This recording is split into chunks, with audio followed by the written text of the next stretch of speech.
Hey guys, so I wanted to give you a couple of free problems, but B, I also wanted to give you just a quick little video if you need some help or if you're stuck on some of these, okay? So the first problem that we're going to do together is on page 26. It's number 10. Okay, so in your workbooks, page 26, number 10.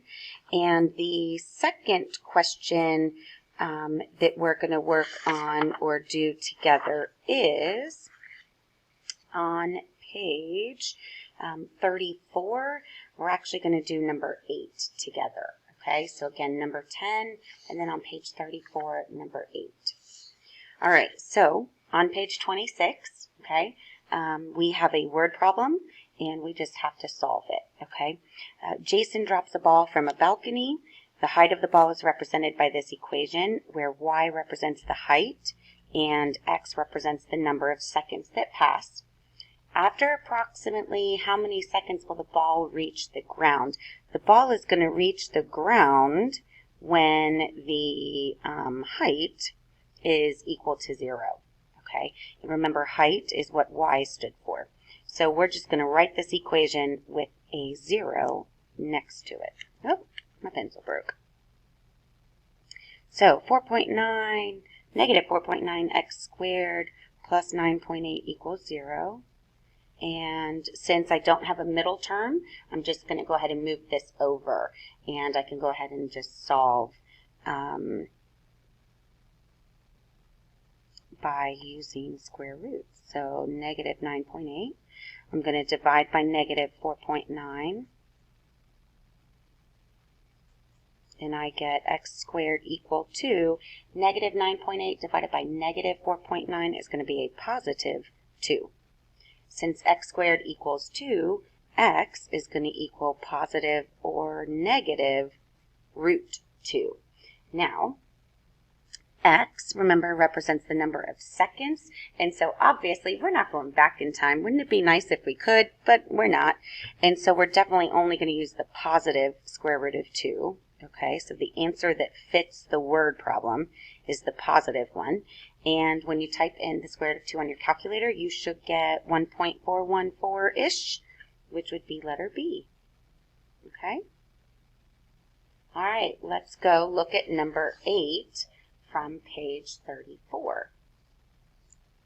Okay? So number 8, it looks like we are just solving this one, right? We're just going to set it equal to 0 and use the quadratic formula, okay? So remember, quadratic formula is negative b plus or minus the square root of b squared minus 4ac all over 2a. Okay, we're just going to plug some numbers in and see what we get. All right, so 5x squared plus 14x plus 3. All right, so the opposite of b, so I'm going to put negative 14 plus or minus the square root of b squared, and so 14 squared, according to my calculatore, is 196, and I'm going to do minus 4 times a times c. Remember, it goes a, b, c, okay? And then all of that is divided by 2 times a, which is 10. All right, so I'm going to get negative 14 plus or minus the square root of 196 minus, what is this, 20 times 60, okay, divided by 10. And so this becomes negative 14 plus or minus the square root of 136 divided by 10. Now, I know I said earlier that you typically are okay to stop right here, but I wanted to show you really quickly what it looks like if you don't stop, okay? And so what I'm going to do is I'm going to break 136 down, and I know that 136 divided by 4 is 34, and I know that because I just typed it into my calculator and looked, okay? And so I know it's 4 times 34. 34 is going to be a 17 and a 2, and so I can't get anything else out of that, but I do know that I can change this at least and reduce this radical. So this is going to become negative 14 plus or minus. Let me go write my 10 down.